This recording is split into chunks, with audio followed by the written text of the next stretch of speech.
Bismillahirrahmanirrahim. Assalamualaikum warahmatullahi wabarakatuh. Selamat pagi dan salam sejahtera untuk kita semua. Om Swastiastu, Namo Buddhaya, salam kebajikan.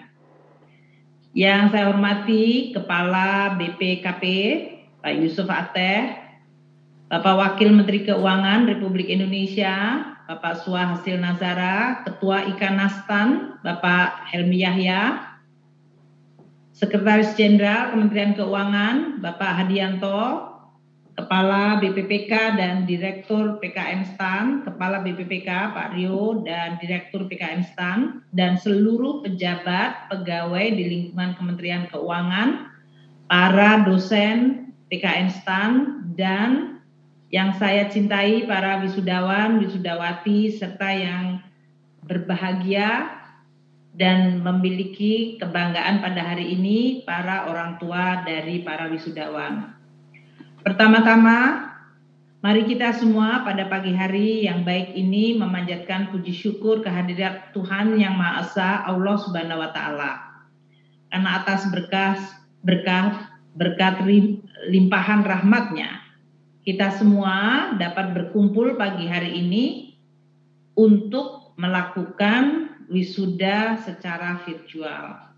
Kita tetap bersyukur meskipun di dalam kondisi pandemi COVID, kita masih dapat menyelenggarakan acara wisuda akbar PKM STAN. Saya tahu bahwa wisuda akbar PKM STAN biasanya diselenggarakan secara akbar dan besar di tempat yang sangat besar dan megah. Namun karena kondisi COVID hari ini kita harus dipaksa untuk melakukan wisuda ini secara virtual. Pandemi mengingatkan bahwa siapa saja mungkin bisa terkena COVID-19. Mungkin di antara saudara kita, teman kita, handai tolan kita yang kita tahu saat ini mungkin sedang berjuang melawan infeksi COVID-19.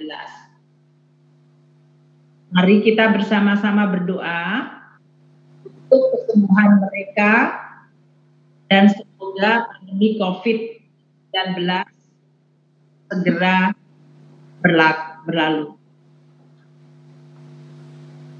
Bapak-bapak dan ibu sekalian, para wisudawan yang saya hormati, hari ini kita menyelenggarakan acara wisuda dari rumah masing-masing. Ini menandakan bahwa kita telah mengalami perubahan yang luar biasa akibat COVID-19. Pandemi ini banyak sekali mempengaruhi kehidupan seluruh masyarakat di dunia, karena pandemi tidak hanya terjadi di Indonesia. Kegiatan sosial, kegiatan ekonomi, kegiatan belajar, mengajar, semuanya dipaksa berubah. Dan ini merupakan tantangan yang luar biasa. Jadi untuk para wisudawan dan wisudawati, ini merupakan suatu tanda bahwa ke depan hidup kita akan sering dihadapkan pada perubahan-perubahan dan tantangan-tantangan yang sering tingkatnya luar biasa, tidak biasa, extraordinary. Nah, kalian semua yang wisuda hari ini sudah masuk di dalam kelompok kecil dari masyarakat Indonesia. Hanya 9% masyarakat Indonesia yang mampu dan memiliki keberuntungan untuk meneruskan pendidikan ke jenjang perguruan tinggi. Jadi kalian adalah elit 9%. Meskipun kalian selalu mengatakan saya masyarakat biasa, namun kalian harus paham bahwa kalian adalah merupakan bagian kecil dari masyarakat Indonesia yang memiliki keberuntungan dan kemampuan untuk mengecap pendidikan tinggi. Sebagai masyarakat yang memiliki keberuntungan dan kesempatan mendapatkan pendidikan tinggi, muncul tanggung jawab yang sangat besar. Artinya kalian akan dituntut untuk terus membangun dan memperbaiki negara dan bangsa kita. Salah satu tokoh dunia dari Afrika Selatan yang merupakan bapak rekonsiliasi namanya Nelson Mandela. Beliau berkata, "Education is the most powerful weapon which can use to change the world." Jadi pendidikan adalah alat atau senjata yang paling luar biasa powerful, yang luar biasa sangat mampu untuk bisa mengubah dunia. Jadi kalau kalian selama ini mungkin menyanyikan Indonesia Raya, berikrar untuk membangun Indonesia, itu bukan sekedar tekad. Kalian diberikan sarana dalam bentuk pendidikan terbaik di Republik Indonesia dan bahkan dalam kalian menuntut ilmu dibayar oleh uang negara. Gunakan ilmu yang telah diberikan itu untuk mengubah dunia, mengubah Indonesia agar menjadi negara yang maju, adil, sejahtera, dan memiliki martabat serta peradaban yang tinggi. Tanggung jawab kalian luar biasa besar. Bagaimana kalian akan dituntut dengan ilmu dan kesempatan yang telah kalian rasakan untuk bisa mengubah dan membangun negeri kita menjadi negara yang maju, adil, sejahtera, dan memiliki martabat serta peradaban tinggi. Jangan kalian menuntut orang lain. Saat sekarang kalian akan dituntut untuk menjadi agen perubahan.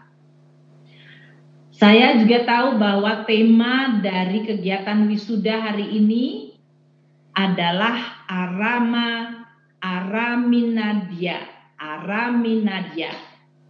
Araminadia ini akronim dari Tau Ratangga Mamimpin Bonar Anabye Adia.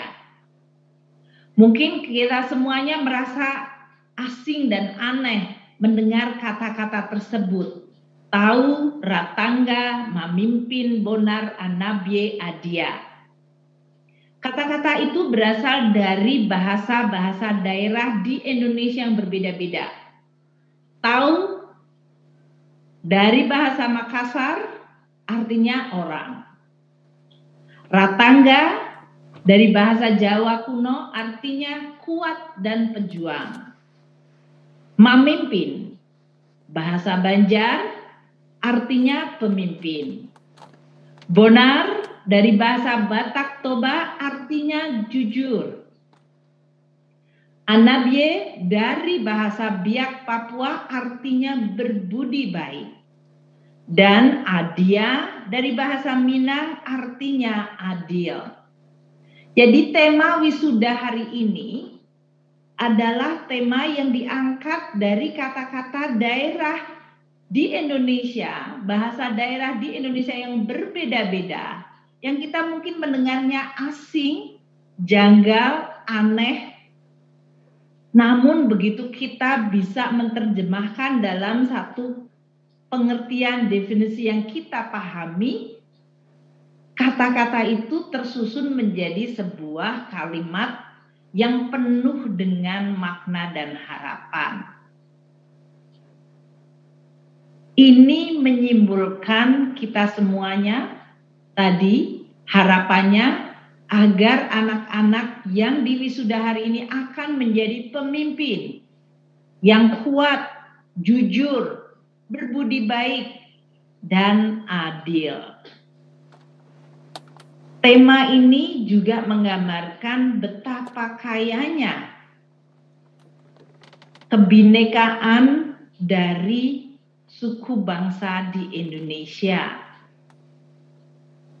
Dan itu sesuai apa yang difirmankan oleh Sang Pencipta, Allah Subhanahu wa Ta'ala, Tuhan yang Maha Esa, bahwa saya ciptakan manusia ini dalam berbeda, berbangsa-bangsa dan bersuku-suku agar saling mengenal. Kebinekaan adalah keniscayaan, karena itu adalah desain dari Allah Subhanahu wa Ta'ala.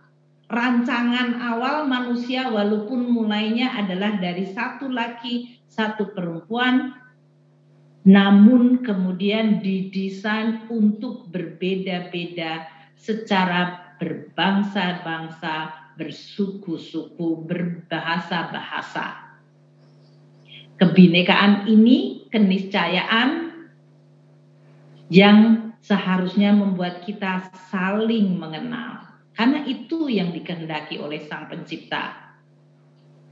Jadi dari awal desain dunia ini adalah supaya kita saling inklusif. Perbedaan tidak membuat kita bermusuhan, berjarak, apalagi berprasangka buruk. Itu pun juga sudah disampaikan. Yang menciptakan kita semua, dunia ini, menyampaikan tidak hanya kita diciptakan berbeda-beda, bahkan kita diingatkan janganlah kalian saling berprasangka. Karena sebagian dari prasangka kalian mungkin adalah dosa. Dan janganlah mencari kesalahan, luar biasa. Kalau kita letakkan di dalam konteks negara Indonesia dan kita bawa dalam tema wisuda PKM STAN hari ini, itu adalah tema yang memang didesain oleh Sang Maha Pencipta untuk kita semua. Jadilah pemimpin yang kuat, jujur, berbudi baik, dan adil. Karena kalian semuanya akan memimpin sebuah bangsa yang berbeda-beda agar kita saling mengenal. Agar kita tidak saling berprasangka buruk dan tidak saling mencari kesalahan. Saudara-saudara sekalian, para lulusan PKM STAN yang saya banggakan dan Bapak Ibu sekalian yang berbahagia dan bangga pada hari ini. Saya betul-betul mengharapkan sesuai tadi yang disampaikan oleh semua lulusan PKM STAN bahwa mereka ingin memberikan yang terbaik bagi bangsa dan negara Indonesia. Apalagi Anda semuanya sudah dididik dalam sebuah institusi yang semuanya menggunakan uang negara. Uang negara itu ada yang berasal dari pajak, dari bea dan cukai, dari penerimaan bukan pajak dan bukan dari penerimaan bea dan cukai, dan juga dari utang. Anda dengan demikian telah menjadi penikmat uang negara. Dan saya senang semua tadi yang dididik bertekad untuk menyumbangkan yang terbaik bagi negara kita. Di dalam suasana sebuah negara dan bangsa yang sangat jelas merupakan bangsa yang begitu bineka. Saya berharap selama kalian belajar selama 1 tahun tidak hanya belajar dari buku, tapi kalian belajar dari teman-teman kalian yang sungguh berbeda-beda. Tadi dari para wisudawan dan wisudawati itu mewakili daerah yang berbeda-beda. Bahasa di daerah kalian berbeda-beda, asal kalian berbeda-beda. Namun kalian bersatu dalam sebuah wadah PKM STAN. Saya berharap proses belajar untuk mengenali perbedaan, namun kita merasa satu, itu dapat kalian rasakan dan terus dijaga. Perbedaan itu membuat kita bahkan lebih bisa berinovasi Karena kita ternyata bisa melihat banyak sekali kemungkinan dalam hidup ini. Tidak satu versi, tidak satu bentuk, tidak satu warna, tidak satu pandangan. Inklusivitas dan inovasi serta kreativitas akan membuat bangsa kita menjadi kuat. Nah, mari kita masuk ke dalam tantangan yang kalian hadapi. Tadi salah satu wisudawan menyampaikan, Ibu, saya sudah belajar tidak hanya hard skill tapi juga soft skill. Saya senang karena Anda tadi yang program D3 yang alih dan yang asli semuanya memiliki kesempatan yang sama, yaitu kalian akan segera masuk dunia kerja atau bahkan sudah masuk dunia kerja. Pertama, tentu kalian akan dituntut untuk menggunakan ilmu yang kalian sudah pelajari. Tadi dari tata peradaban, etika, sopan santun, kalian menyampaikan terima kasih kepada para pengajar, para dosen. Itu adalah suatu adab yang baik. Selalu tahulah dan pahamlah untuk bersyukur dan berterima kasih. Karena itu adalah sikap soft skill yang sangat penting bagi Anda untuk bisa menjalani kehidupan di dalam dunia kerja. Banyak orang yang IPK-nya tinggi namun dia tidak sukses bekerja karena dia tidak memiliki soft skill yang baik. Banyak contoh, termasuk wisudawan STAN, yang waktu lulus dia termasuk terbaik tapi kemudian tergelincir atau dia tidak sukses. Karena dia berhenti hanya menjadi wisudawan terbaik tapi tidak kemudian belajar dan terus menimba ilmu. Dia tidak mempertajam berbagai skill atau keterampilan lain agar dia mampu bisa terus memberikan yang terbaik.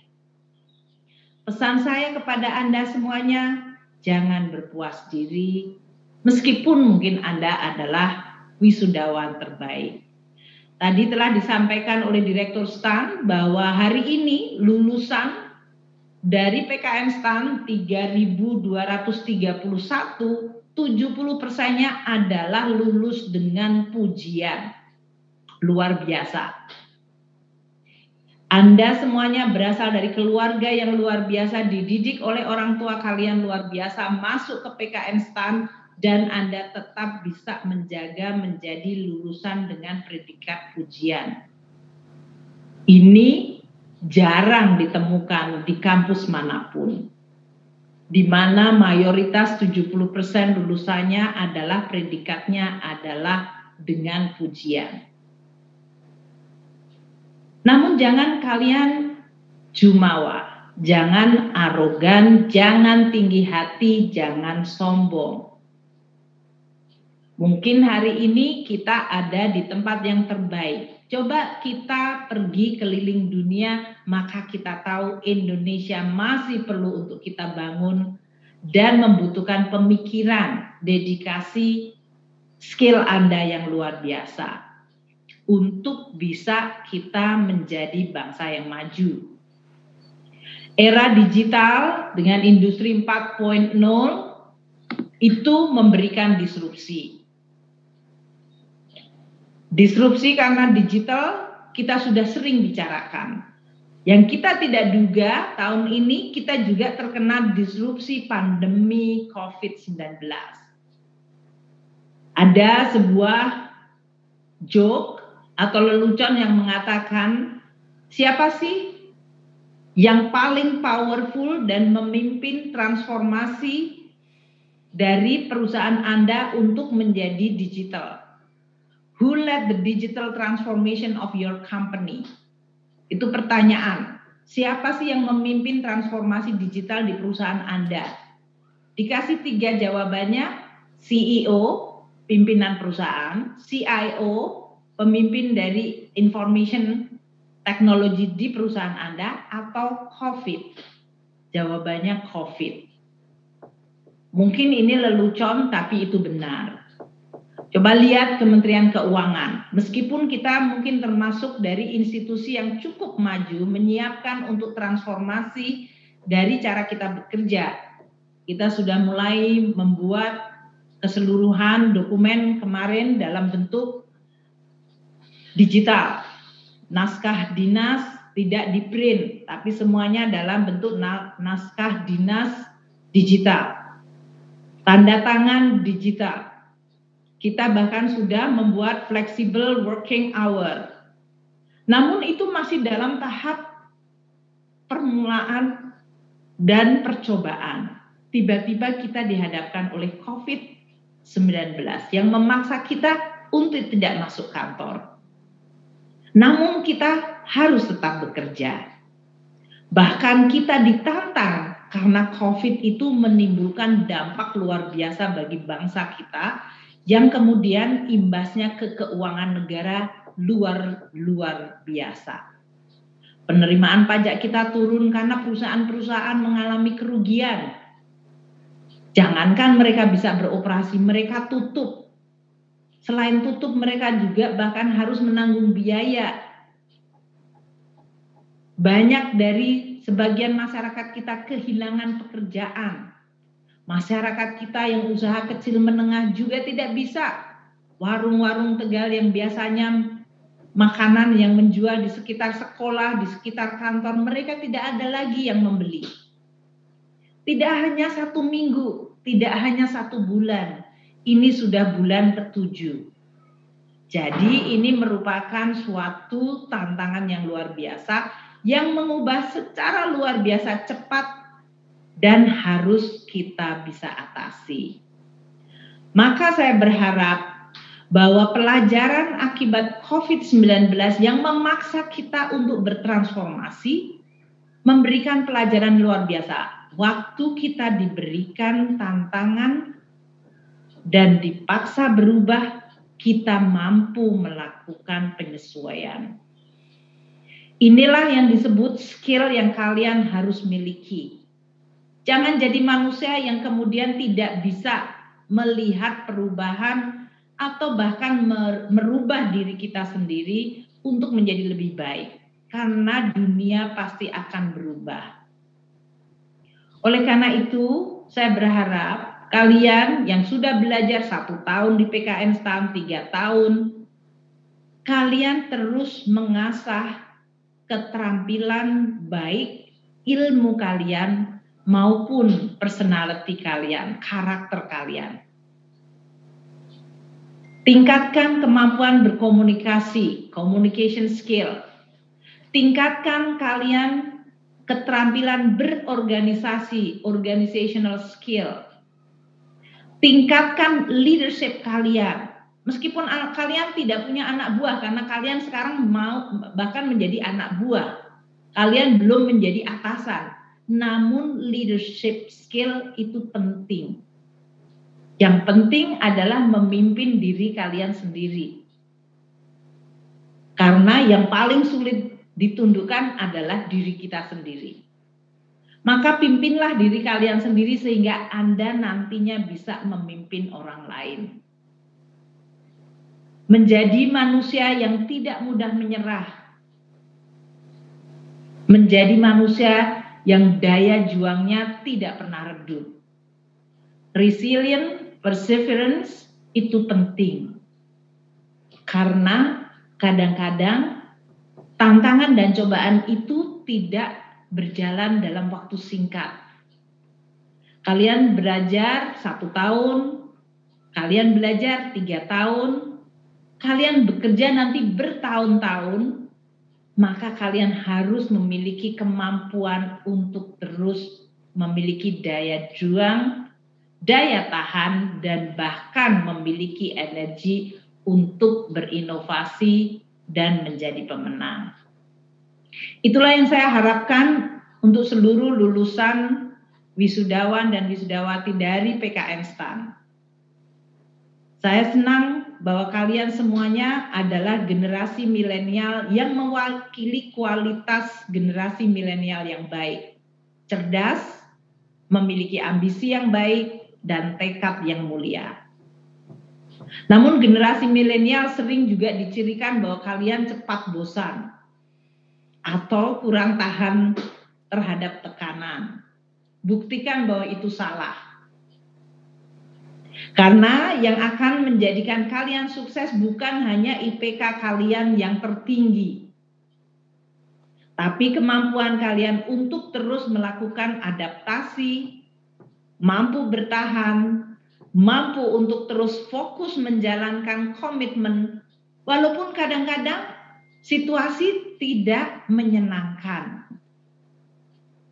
Kita sering dihadapkan, waktu kalian menjalankan tugas, teman-teman di Bea Cukai menjalankan tugas melayani masyarakat, masih juga bisa dicaci maki. Ini bikin susah aja, Bea Cukai meriksa-meriksa kayak nggak percaya. Kalian nanti yang bekerja di pajak, bekerja dengan dedikasi tinggi, tekad untuk mengumpulkan pajak bagi uang negara, kalian tidak akan diterima kasihi. Bahkan sering kalian dicurigai atau juga bahkan menjadi sasaran caci maki. Jadi jangan pernah punya ilusi dan bayangan kalau saya sudah IPK-nya bagus, kerja bagus sekali, dedikasi, kalian akan dipuja-puji. Tidak juga. Itulah komitmen ketahanan mental kalian. Jangan berkecil hati. Karena yang membuat hati Anda besar dan yang membuat Anda tenang bukan puja-pujian itu. Tapi yang membuat Anda tenang dan hati Anda besar adalah karena Anda tahu saya sudah dan akan terus memberikan yang terbaik bagi bangsa ini, bagi negara ini. Yang sudah membiayai saya dan sudah membawa saya menjadi kelompok kecil dari bangsa ini untuk memimpin dan terus memajukan bangsa ini. Tekad itulah yang dijadikan pegangan dan indikator Anda, apakah Anda merasa tenang bekerja. Jangan pernah mencari ketenangan dari pujian, apalagi dari media sosial. Cari pengakuan melalui pujian, apalagi dari media sosial. Tetap fokus terhadap apa yang Anda ingin kontribusikan, dedikasikan, bakti Anda yang akan Anda curahkan. Kalian akan menjadi bagian dari aparatur sipil negara. Karakter utama kalian harus pelihara bukan menjadi penguasa, tapi pelayan masyarakat. Karakter utama aparatur sipil negara bukan jumawa, tapi kemampuan untuk berkreasi dengan loyalitas tinggi terhadap institusi dan dalam cita-cita negara kesatuan Republik Indonesia. Itu adalah tantangan yang kalian hadapi, apalagi dalam suasana COVID. Kalian yang nanti akan menekuni bidang keuangan negara, tantangan kita akan makin besar. Bahkan waktu kita bekerja yang terbaik dan memberikan yang terbaik, tidak selalu kita dihadapkan pada situasi yang selalu baik. Contohnya seperti COVID ini.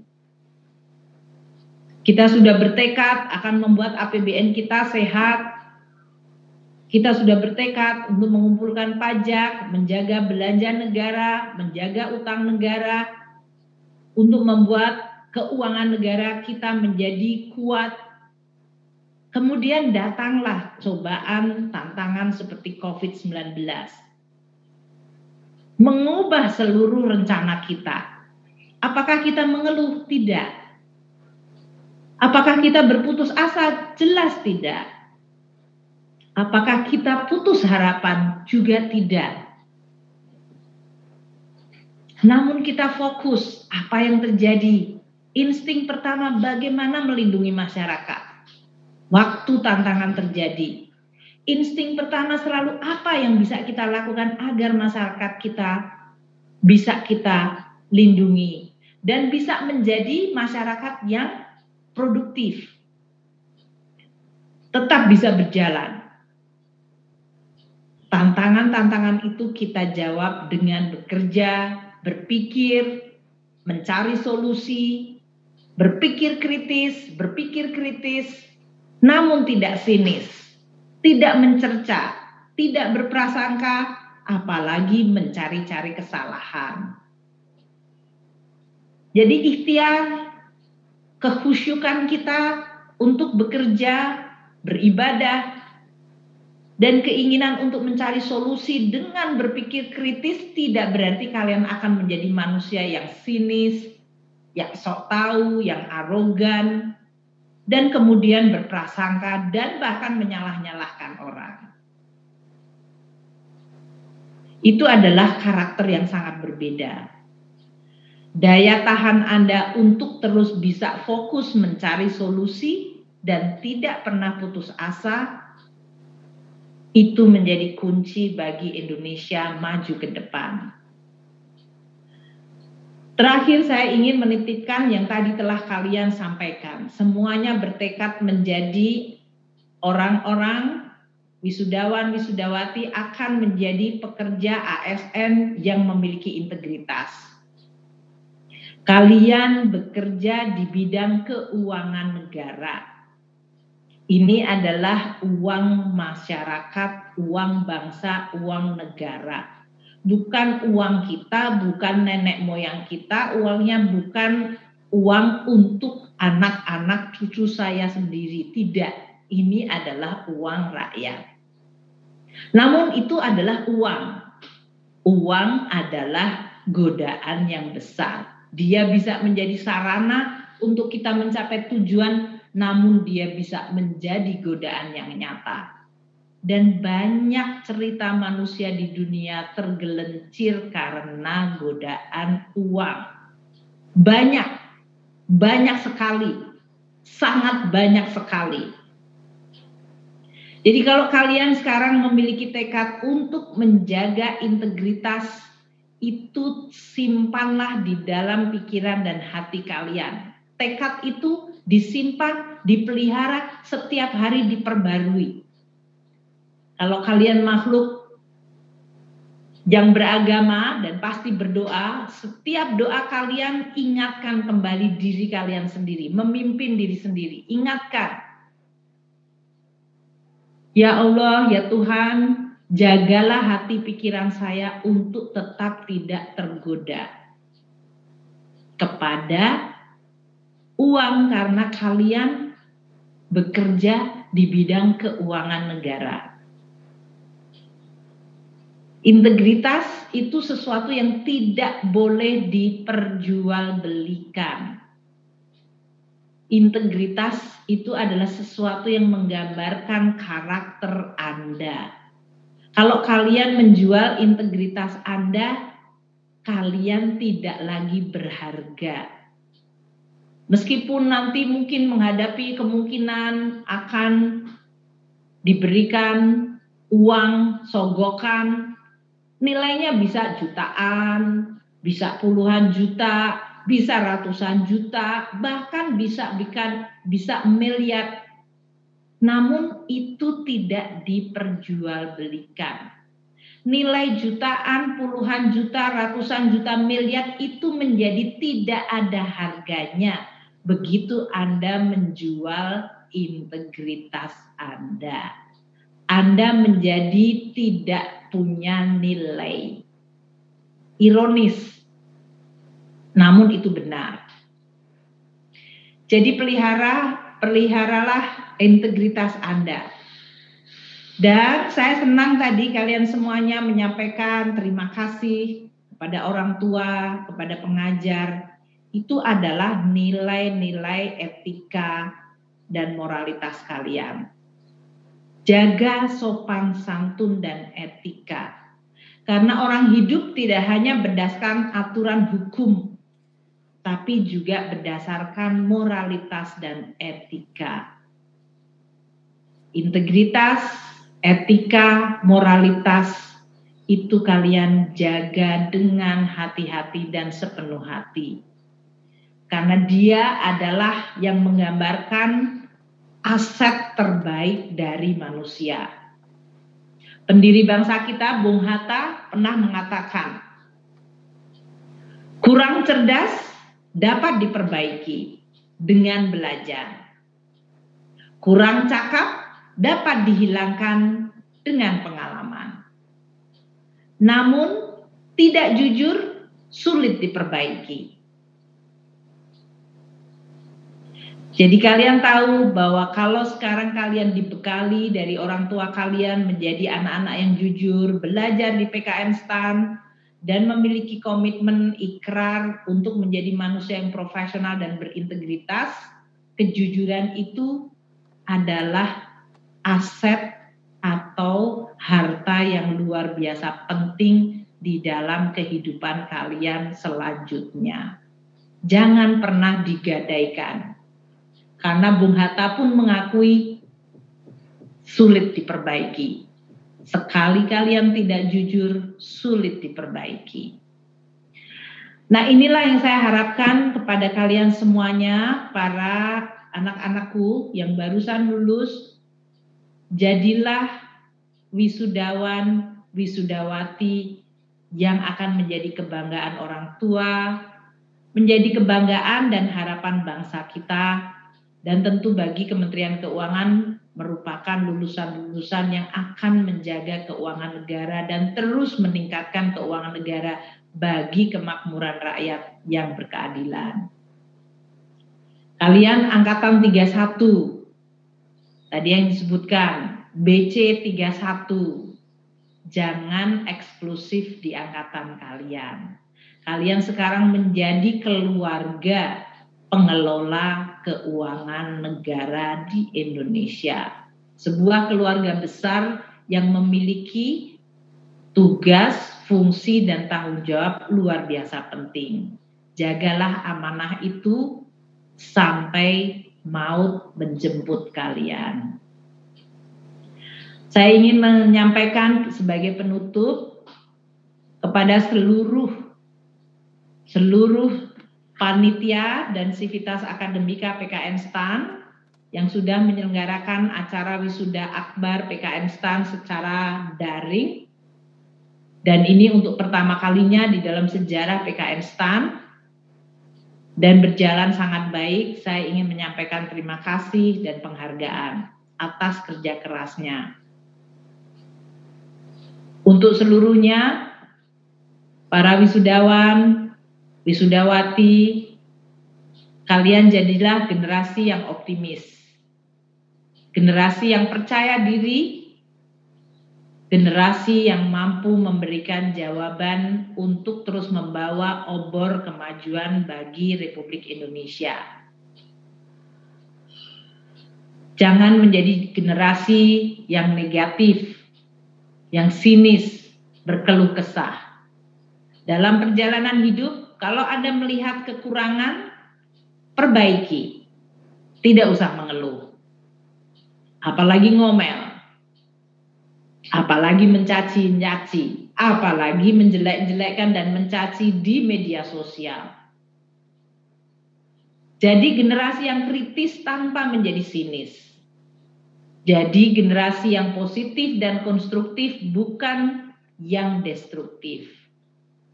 Sehingga di tangan kalianlah seluruh proses perbaikan dan pembangunan Republik Indonesia akan terus berjalan. Percayalah, tidak ada negara di dunia ini yang sempurna. Tidak ada negara di dunia ini yang tidak ada masalah.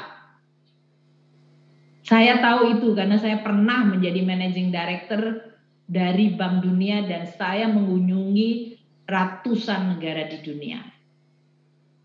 Ya, jadi jangan pernah berkeluh kesah,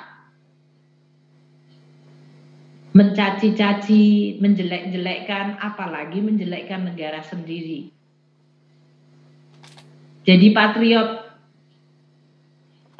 itu memberikan yang terbaik dengan kebanggaan, tanpa arogan. Berikan yang terbaik bagi Indonesia, karena Indonesia berhak untuk mendapatkan itu. Dan saya tutup untuk Anda semuanya, jangan pernah lelah mencintai Republik Indonesia. Terima kasih. Wassalamualaikum warahmatullahi wabarakatuh.